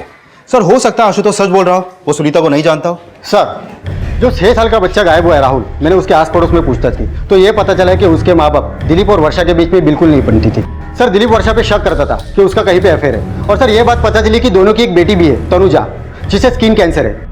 और दिलीप वर्षा से तलाक लेने के बाद बेटे को अपने पास रखना चाहता था, बेटी को नहीं। तो कहीं ऐसा तो नहीं कि दिलीप ने खुद ही अपने बेटे को किडनैप करवाया हो? वो जानबूझकर उस दिन राहुल को स्कूल से लेने गया ही नहीं। सर हो सकता है आपका अंदाजा सही हो, क्योंकि राहुल की किडनैपिंग के बाद से उसके पेरेंट्स को कोई रैंसम का कॉल भी नहीं आया। दिलीप और वर्षा दोनों के कॉल रिकॉर्ड्स निकालो और दोनों को यहाँ बुलाओ। सर अगर मुझे जरूरी काम नहीं होता ना, तो मैं तुम्हें अकेले छोड़कर कभी नहीं जाती। मैं जल्दी से आने की कोशिश करूंगी।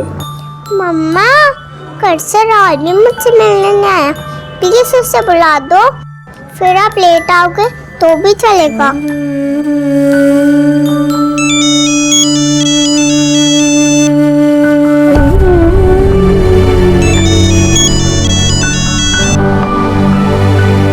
हेलो वर्षा जी, गोराई थाने से सब इंस्पेक्टर संतोष शिंदे बोल रहा हूँ। जी बोलिए। हमारे सर आपसे आपके बेटे की किडनैपिंग के सिलसिले में कुछ बात करना चाहते हैं। आप कब तक थाने आ सकती हैं? देखिए मुझे अभी ना बहुत जरूरी काम है, तो मैं अभी नहीं आ सकती। मैं आपको शाम को फोन करती हूँ ना।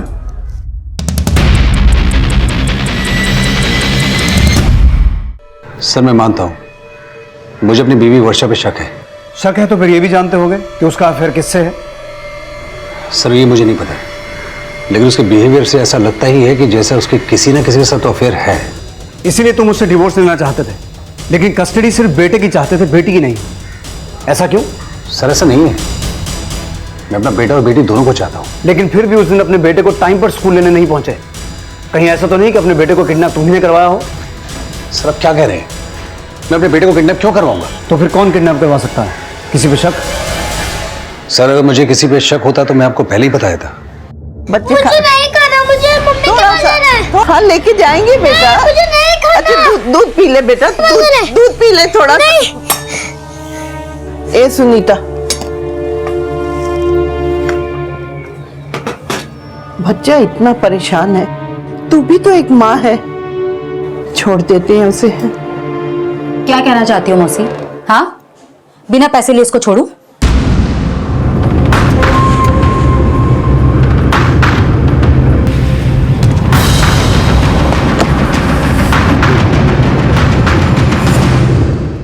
सर मैंने दिलीप की अलीबाई कंफर्म की जिस समय बच्चों के स्कूल की छुट्टी हुई वो अपने क्लाइंट के साथ ही था। उसके फोन लोकेशन से भी ये कंफर्म होता है। उन चारों औरतों सुनीता, नीलम, कुसुम और गुरबंश की कोई इन्फॉर्मेशन? नहीं सर, फिलहाल तो कोई इन्फॉर्मेशन नहीं मिली। ना तो मुन्ना के केस फाइल से कोई लीड मिली और ना ही आनंद के नाम पे जो टेम्पो रजिस्टर्ड था वहां से कुछ मिला। और सर सुनीता के पहले पति के बारे में भी कुछ पता नहीं चल पाया।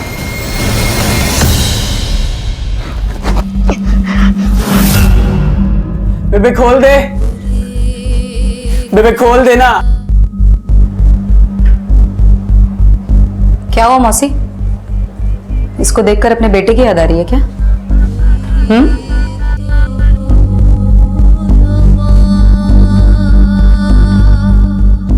अब क्या कर सकते हैं ना मौसी, अब आपके नसीब में बहू बेटे का सुख ही नहीं लिखा है तो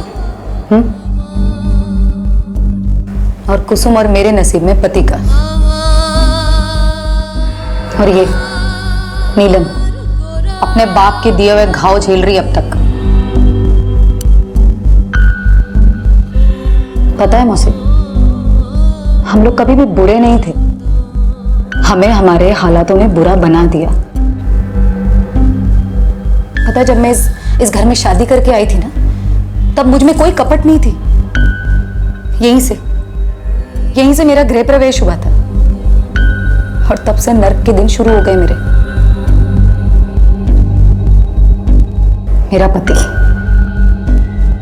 साला अक्षय अड़प्पा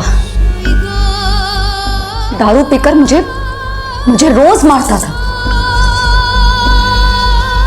एक दिन मेरे अंदर की चंडी जागी और मैंने उसको मार दिया।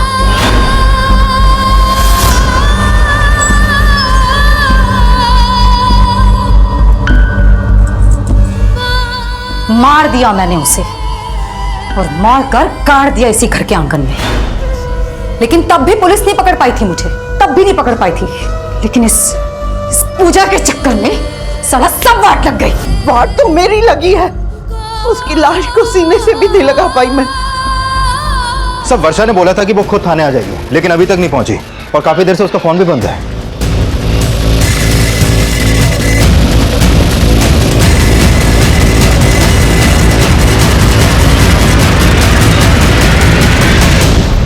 कहीं ऐसा तो नहीं किडनैपर्स ने वर्षा को कांटेक्ट किया हो, इसीलिए वो हमसे मिलना अवॉइड कर रही? लेकिन सर वर्षा के फोन पर तो अभी तक कोई भी रैंसम कॉल नहीं आया और ना ही उसके कॉल रिकॉर्ड में कोई ऐसा नंबर मिला है जिससे लगे कि उसका किसी और के साथ अफेयर था, जैसे उसके पति को शक था। शिंदे, वर्षा दूसरा नंबर भी तो इस्तेमाल कर सकती है, पता लगाओ। हो सकता है किडनैपर्स ने उसी नंबर पे कॉल किया हो। सर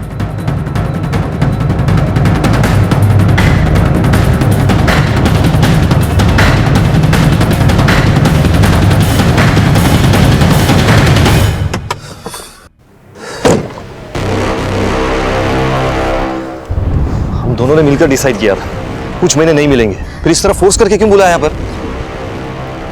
जानती हो पुलिस कितनी अलर्ट है। विक्रम, मुझे तुम्हारी हेल्प चाहिए। हेल्प? कैसी हेल्प? विक्रम, मेरा बेटा किडनैप हो गया है और उन्होंने 25 लाख रुपए मांगे। क्या? अब तुम तो दिलीप को जानते हो ना, बेटा खो गया तो भी चलेगा लेकिन वो 25 लाख रुपए कभी नहीं देगा। प्लीज मेरी हेल्प कर दो, मेरे लिए 25 लाख रुपए अरेंज कर दो। सर, एक एरिया की सीसीटीवी में राहुल की किडनैपिंग कैप्चर हुई है और ये किडनैपिंग सुनीता, नीलम, कुसुम और गुरबंश ने की है।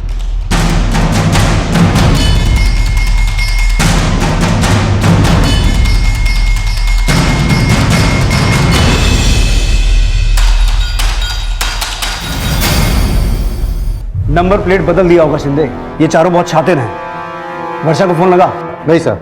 मुझे लगता है किडनैपर्स ने वर्षा को जरूर कांटेक्ट किया होगा और वर्षा पैसा लेकर उनसे अपने बच्चे को लेने गई होगी। शिंदे, तुम वर्षा के पति दिलीप से मिलो, हॉस्पिटल जाओ, शायद पता चले कि वर्षा कहाँ और किसके पास है जो उसका नंबर बंद आ रहा है। सर। हेलो सर, मैं शीना शेट्टी बोल रही हूँ, विक्रम की वाइफ। आपसे मिलना चाहती हूँ, कुछ इन्फॉर्मेशन शेयर करनी है। सर, वर्षा वो तो काफी देर से नहीं आई है, उसकी बेटी भी उसके लिए परेशान हो रही है। अच्छा, कौन से वार्ड में है उनकी बेटी? आइए सर।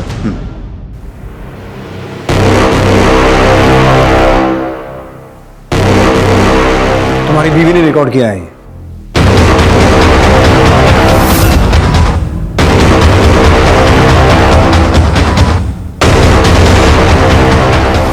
और इनका यह भी कहना है कि तुम्हारा सिर्फ वर्षा के साथ नहीं और कईयों के साथ अफेयर है। मानता हूं सर, मेरा अफेयर है वर्षा के साथ, बट सिर्फ वर्षा के साथ है और कोई नहीं। वर्षा का बेटा किडनैप हुआ है, उसके बारे में क्या जानते हो? उसी सिलसिले में वो मुझसे मिलने आई थी। किडनैपर्स ने 25 लाख फिरौती मांगी थी, पैसे लेने आई थी वो। और तुमने उसे पैसे दे दिए? सर जब आपका फोन आया तो बैंक से पैसे विड्रॉ करके मैं उसी को दे रहा था।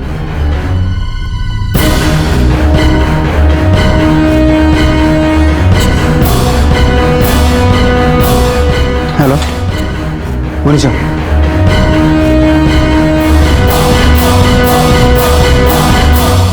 मतलब तुम्हारी और वर्षा की दोस्ती इतनी गहरी है कि तुमने उसे 25 लाख रुपए दे दिए? सर मेरा बस चले तो मैं शीना को डिवोर्स देकर वर्षा से शादी कर लूं। कब से जानते हो एक दूसरे को? 2 महीने पहले मुलाकात हुई थी। मैं एक हॉस्पिटल में गया था, वर्षा की बेटी तनुजा का कैंसर का ट्रीटमेंट चल रहा था वहां। बहुत परेशान थी वो। मैंने एक डॉक्टर सजेस्ट किया था, बस उसके बाद से हमारी बातचीत शुरू हो गई।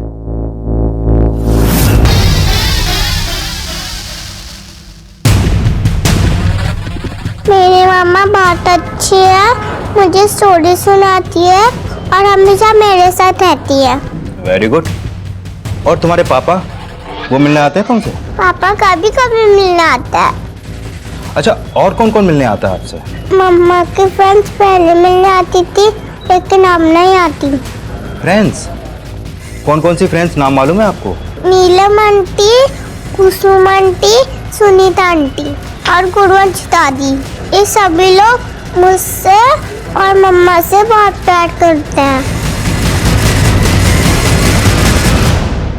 लेकिन तुम्हारे और वर्षा के कॉल रिकॉर्ड्स में तुम्हारा कोई कनेक्शन सामने नहीं आया। हमारे पास दूसरे नंबर्स थे, हम उसी पर बात करते थे। लेकिन तुम्हारे और वर्षा के कॉल रिकॉर्ड्स में तुम्हारा कोई कनेक्शन सामने नहीं आया। हमारे पास दूसरे नंबर्स थे, हम उसी पर बात करते थे। वर्षा का दूसरा नंबर दो।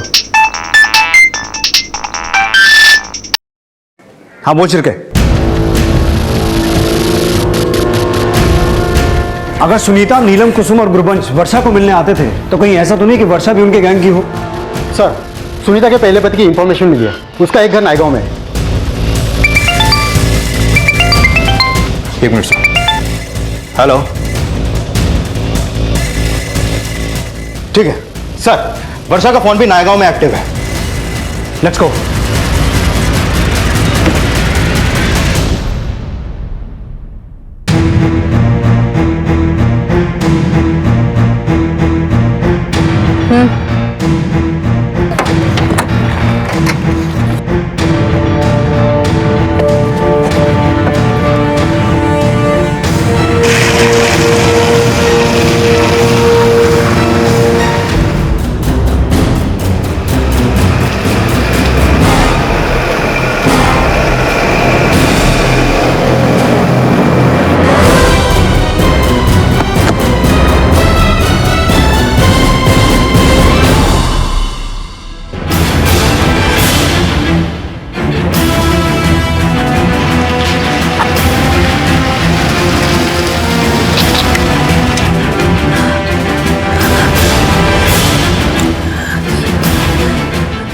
हेलो, हाँ मैं पैसे लेकर आई, मेरा बच्चा मुझे दे दो।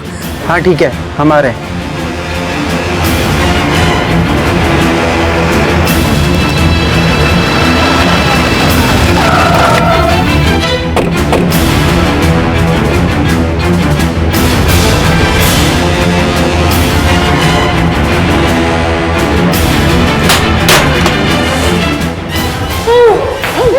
खोलो इन्हें और लेकर चलो।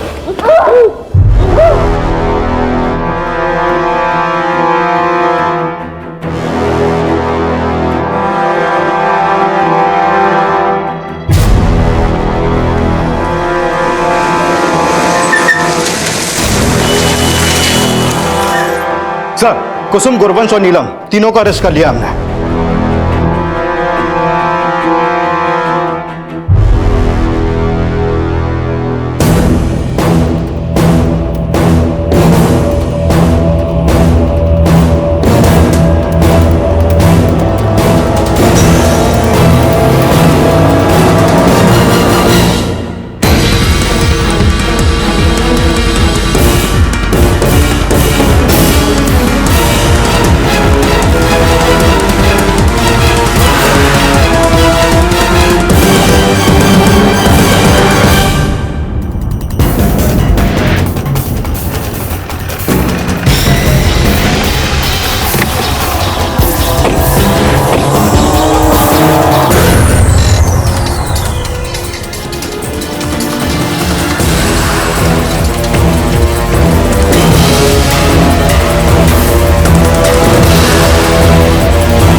विक्रम 3 दिन के लिए दिल्ली गया है और उसकी बीवी भी मायके गई है, तो हम उसका घर साफ कर सकते हैं।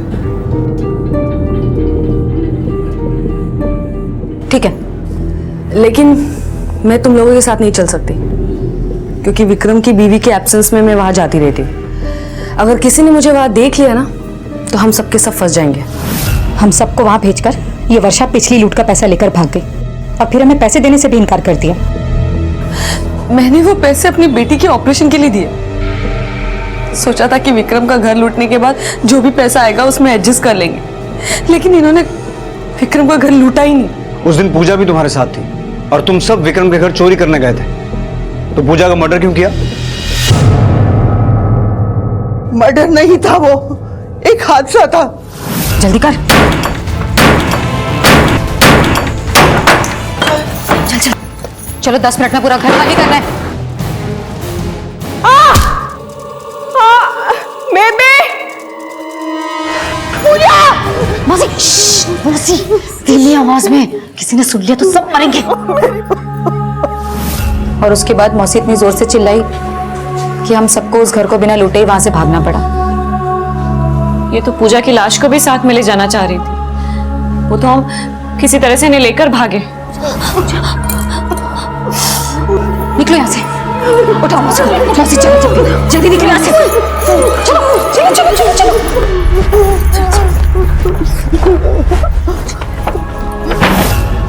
मैं ही अभागन हूँ, मेरी वजह से मेरी बहू मर गई।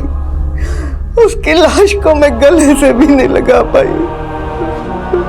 अगर इतना ही पछतावा था तो सच आके बताना चाहिए था हमें। बता देती साहब, बता देती। अगर मुझे अपने बेटे की फिक्र ना होती तो।